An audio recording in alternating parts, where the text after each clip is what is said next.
Əziz Rəbbimiz xeyir dua ver bu dərsimizə, minnətdarıq bu imkana görə, tələbələrimizə, dinləyicilərimizə xeyir dua ver, təqdis et, sən müqəddəs adından dua edirik. Amin. Dostlar, bu günlərin növbəti dərsimizdir, 7-ci dərsdir bu və 6-cı əhdə baxacağıq və bu vəd olunmuş torpaq əhdidir. Hərdən deyə bilərik, torpağa haqq. Bugün keçirik Qanunun təkrarı kitabına, 29-cu fəsilə baxacağıq. 29 və 30 harada ki, bu əhd haqda danışılır. Birinci bənddə belə yazılıb. Rəbb İsrail övladları ilə Xarev dağında əhd etmişdi. Yadınızdadır, bu haqda danışdıq keçən səfər. Musa vasitəsilə İsrailə Rəbb əhd verdi. İndi də deyir ki, Moabda isə Musaya əmr etdi ki, yenidən əhd kəssin. 29-cu fəsil bununla başlayır. Qeyd edə bilərsiniz ki, yenidən kəsilən əhd, bu da vəd olunmuş torpaq əhdi. Hərdən buna Fələstin əhdi deyirlər və bu Xorev dağında, yəni Sina dağında verilən əhddən fərqlənir. Buna Fələstin və yaxud vəd olunmuş torpaq əhdidir ki, bu əhd İsrailə torpaq haqda danışır. 30-cu fəsil, Qanun təkrarı 30-cu fəsil 5-ci bənd. Amma çox maraqlıdır ki, bu iki fəsildə həm 29, həm 30 vurğu daha çox İsrailin ürəyinədir, nəinki torpağına. Yəni bunu da qeyd edin, bu da bu əhdi daxildir, ürəkdən danışır Rəbb. Bu Fələstin əhdi çox oxşuyur Musa vasitəsilə verilən əhdə. Ancaq fərqləri var və gördüyümüz kimi birinci bənddə deyilir ki, bu Moabda isə Musaya əmr edildi ki, yenidən, yəni bu fərqli bir əhdi, yenidən kəsilən əhdi və bu əhdi kəsməmişdən qabaq, İsraillə kəsməmişdən qabaq Tanrı onların yadına salır ki, Musanın qanuna qulaq asmırdılar və əgər yadınızdadırsa, Musaya əhd veriləndə dedi ki, mərkəz qanun idi, qanun vermişdi ki, qanuna riayət edin, mənə münasibətiniz olacaq. Və orada deyilirdi ki, o xeyir dua verəcək xalqa, əgər onlar itayətli olsa qanuna. Həmən bu torpaq haqda vəd, burada da çox xüsusi vədlər var İsrailə. Bu birbaşa İsraillə, yəni Rəbb İsraildəki hər bir Yahudaya vəd verir. Və birincisi, bunu yazın, bura daxildir. Söz verir ki, bütün yer üzündə səpələnmiş İsrailləri bütün dünyadan yıxsın, gətirsin həmən bu torpağa, vəd olunmuş torpağa ki, onların dədə-babalarına söz verilmişdi. İkincisi, söz vermişdi ki, onları yenidən bərpa edəcək və burada çox maraqlı söz var, bayaq dediyimiz kimi, Qanun təkrarı 36, orada deyilir ki, onların ürəyi sünnət olunacaq. Ona görə dedi ki, bunu da yazın ki, bu əhd əslinə qalsa ürəkdən danışır və dəfələrlə Rəbb deyir ki, Musa vəz edir və deyir ki, bütün ürəyinizlə, bütün qəlbinizlə. Vəd olunmuş torpaq əhdi haqda düşünəndə bu frazalar da yadınıza düşsün. Bütün ürəyinlə, bütün qəlbinlə. Üçüncüsü, Tanrı vəd verdi ki, bütün düşmənlərin öhdəsindən gələcək, kim İsrailə qarşı qalxsa onları əzəcək. 30-cu fəsil 7-ci bənd və 4-cü də deyilir ki, onların itayətində çiçəklənmə olacaq. Əgər onlar itayətli olsalar, onlar çiçəklənəcəklər. 30-cu fəsil 8 və 9. Bu yeni əhdir, amma hələ bax, məsələ də odur, köhnə ürəkdir. Oldu və Musa vəz edəndə həmən bu 29-cu fəsildə 4-cü bənddə deyir, lakin Rəbb bu günə dək sizə anlamaq üçün ağıl, görmək üçün göz, eşitmək üçün qulaq vermədi. Yəni, danışır xalqa və deyir ki, verməyib də hələ sizə o ürəyi. Yəni, insanlar Tanrının möcüzələrini görüblər, amma Tanrını görmürlər. Tanrının qayğısını hiss eləyirlər, ancaq Tanrını dərk etməyə qadir deyirlər. Buna görə də yeni əhd, Musa deyir ki, indi Rəbb yeni əhd kəsir və bu hər bir İsrailliyə aiddir. Olduğu təkcə ailə başçıları deyil, qəbilələrin təmsil edənlər, ancaq hər kəsə. Yəni Çıxış kitabında 29-13-də orada müraciət olunur patriarxlara, atalara.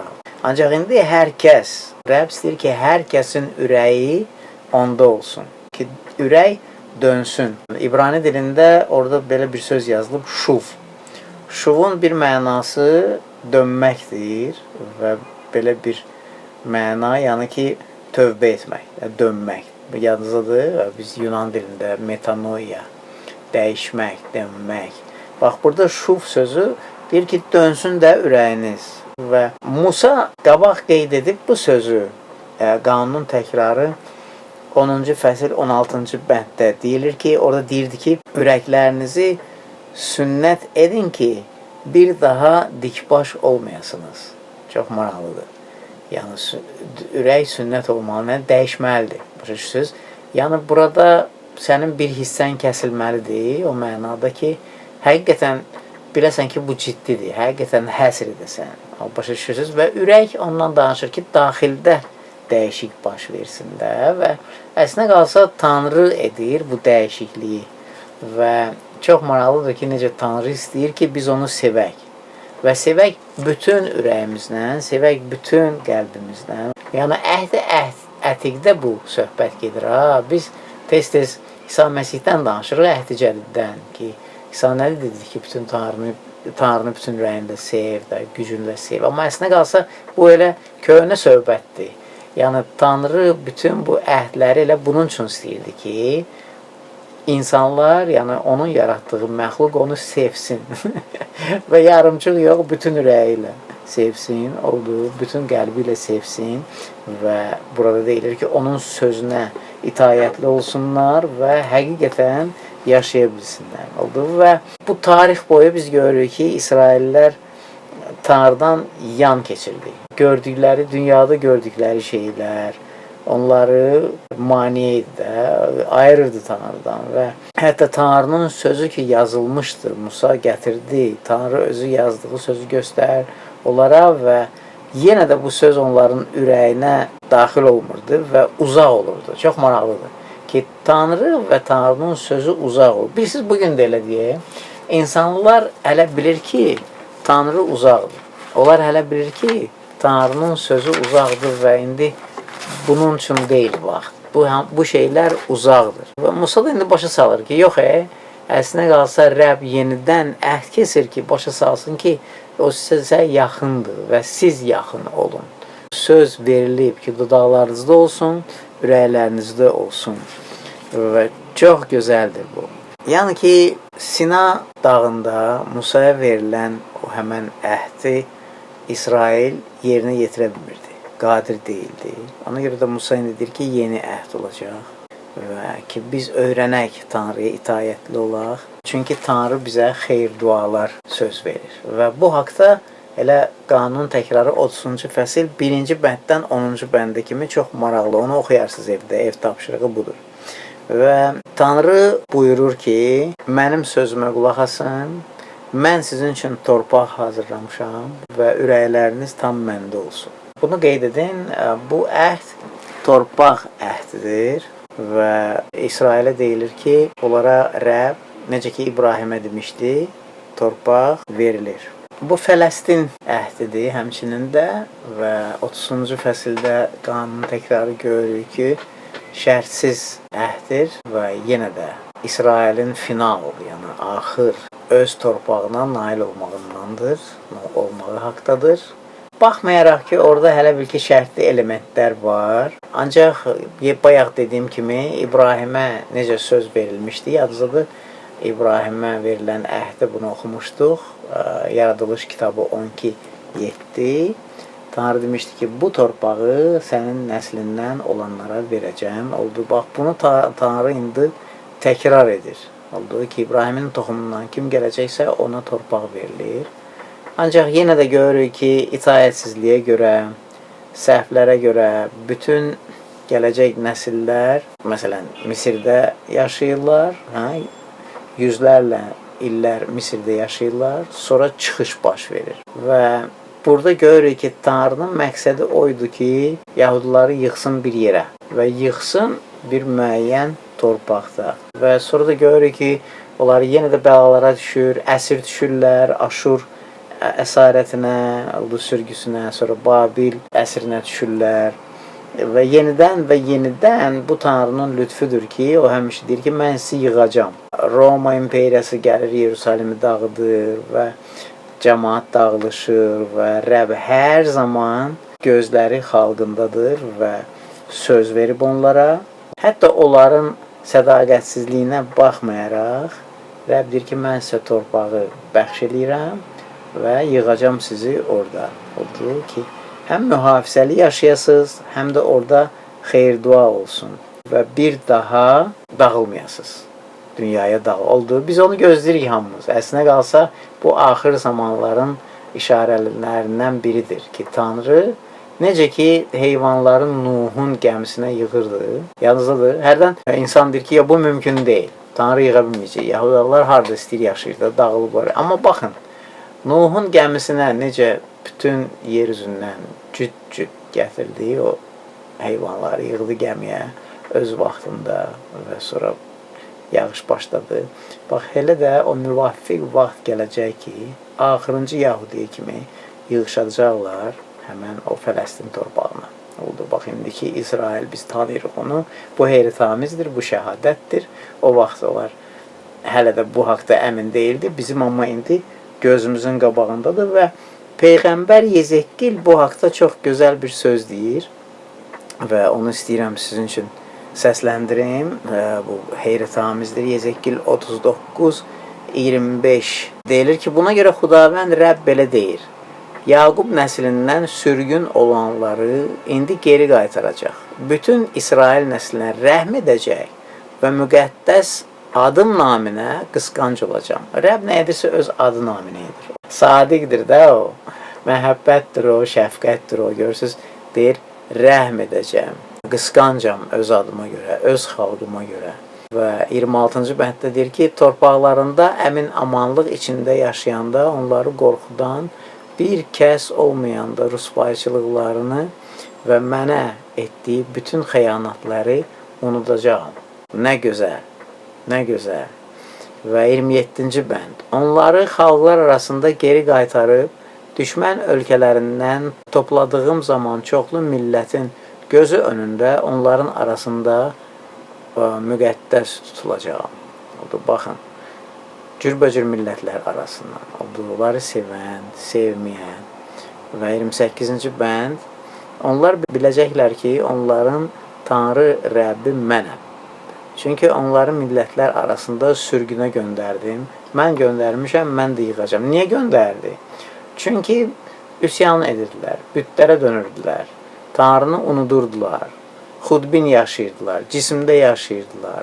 Amma öz torpaqlarına da qaytaracağam. Görürsünüz, öz torpaqlarına. Yəni, haqq verir onlara, torpaq verir onlara.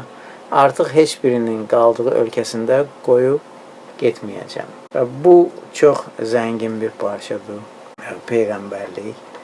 Və bunu da qeyd edin, əziz tələbələr, deməli, həmən bu Fələstin əhdi bir neçə şeyi daxil edir. Birincisi, əlbəttə ki, biz görürük ki, maniyələr var və İsrail imansızlıq edir, itaətsizlik edir və onun üçün də vaxt uzanır. Yəni, bu bir. İkincisi, görürük ki, ora həmçinin də tövbə daxildir və bərpa daxildir. Qanun təkrarı 32. Sonra görürük ki, Rəbb nə olursa olsun İsraili yığacaq, toplayacaq. Oxuyarsınız, zəhmət olmasa, vaxtımız çatmır. Bütün bəndlərə baxaq. Yeremiya 23-8 çox gözəldir.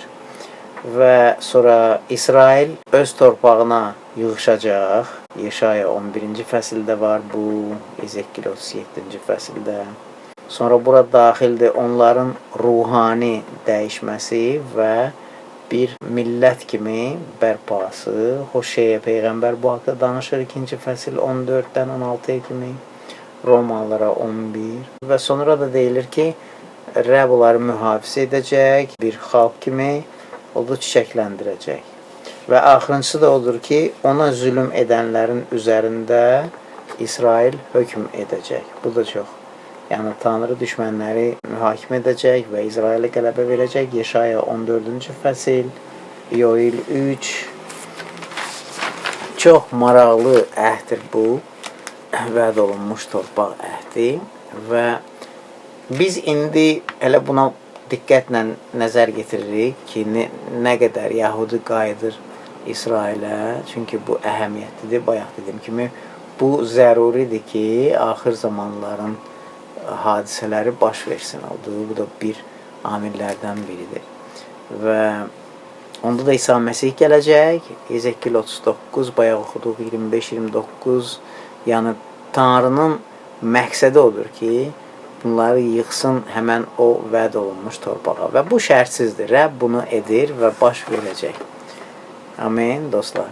Və əlbəttə ki, Tanrı həmişə bilirdi ki, bunlar dönəcəklər ondan və pozacaqlar əhdi və bütlərə dönəcəklər oldu. Amma elə bax, bu qanun təkrarı 30-cu fəsildə onlara söz verir ki, bərpa edəcək və rəhm edəcək. Və yaza bilərsiniz ki, bu əhdin nəticəsi, yəni oxuyanda biz başa düşürük ki, əslində qalsa İsraildən asılı deyil. İsrailin itaətsizliyindən ya itaətindən əslində qalsa Tanrı sadiqdir, rəhimlidir, xeyirxahdır, şəfqətlidir və o bunu edəcək. Oldu. Yəni, bu torpaq əhdin diqqəti ondadır ki, Tanrı edəcək İsrail üçün. Nəyi etməlidirsə edəcək. Və bu heyritamizdir. Və o gün gəlir ki, onlar hamısı toplaşacaq öz torpaqlarına. Yaradılış 15-18-dən 21-ə kimi necə vəd olunmuşdur. Və indi də o torpağa sahib olacaqlar həmişəlik. Yenə də bu torpaq haqda əhdin həyata keçməsi, vədlərin baş verməsi İsraildən asılı deyil. Tanrı istəyir ki, onlar itaətli olsun, istəyir ki, sözü sevsinlər, iman etsinlər, ancaq dönürlər, unudurlar, vaz keçirlər və baxın, Yezekil 16-60 deyilir ki, ancaq mən cavanlıq günlərində səninlə etdiyim əhdi yada salacağam. Səninlə əbədi əhd bağlayacağam. Oldu, bax, burada Tanrı hələ bil ki, 2 dənə amili göstərir ki, mən unutmuram. Oldu, gənclikdən necə bağlamışıqsa onu yada salacağam. Bu bir. İkincisi də deyilir ki, səninlə əbədi bir əhd bağlayacağam. Oldu, əbədi. Yəni, bu yerinə yetəcək. Bu əbədidir. Bunu unutmaq olmaz. Bunu qırağa qoymaq olmaz. Oldu və bunu yerinə yetirəcək. Musa da bax, bunları danışır. Bu onun ölümü qabağı bu söhbət baş verir. Artıq İsrail çatıb vəd olunmuş torpağa və bu maraqlıdır ki, Musa çox gözəl şəkildə vəz edir, ruhlandırır xalqı və bir də yada salır və ən gözəl bənd, yəni ən gözəl an həmən bax bu 2-ci qanun kitabında 30-cu fəsil 14-cü bənddə. Deyir ki, siz həmişə düşünürsünüz ki, uzaqdır sizdən Rəbb və yaxud sözü əl çatan deyil. Bax, burada deyir, yox, bu kəlam sizə əməl etmək üçün çox yaxındır. O dilinizdə və ürəyinizdədir. Və Tanrının adından deyir ki, mən sizə bugün təklif verirəm. Qarşınızda həyat var, xoşbəxtlik var və siz seçin. Və sonra baxın, 17-ci bənddə. Deyir ki, əgər bu yoldan dönsəniz, bax, qulaq asmasanız, azaraq, yad Allahlara səcdə qılaraq onlara qulluq etsəniz, ürəyiniz dönsə, onda vay halınıza. Amma 19-cu bənd, 20-ci bənd, bax, Rəbbin ürəyi buradadır.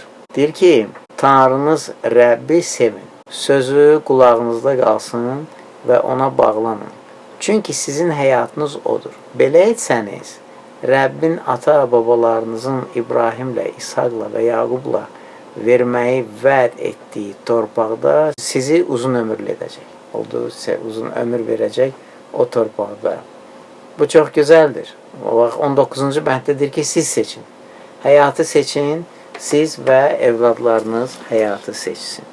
Amin. Dostlar, bax bu həmən o vəd olunmuş torpaqdır. Hər dəfə Tanrı burada ürəkdən danışır. Məsələn, baxın, 30-cu fəsildir bu, 1-ci bənddə. Deyir ki, qəbul edin öz ürəyinizə. 2-ci bənddə deyilir ki, bütün ürəyinizlə, bütün qəlbinizlə.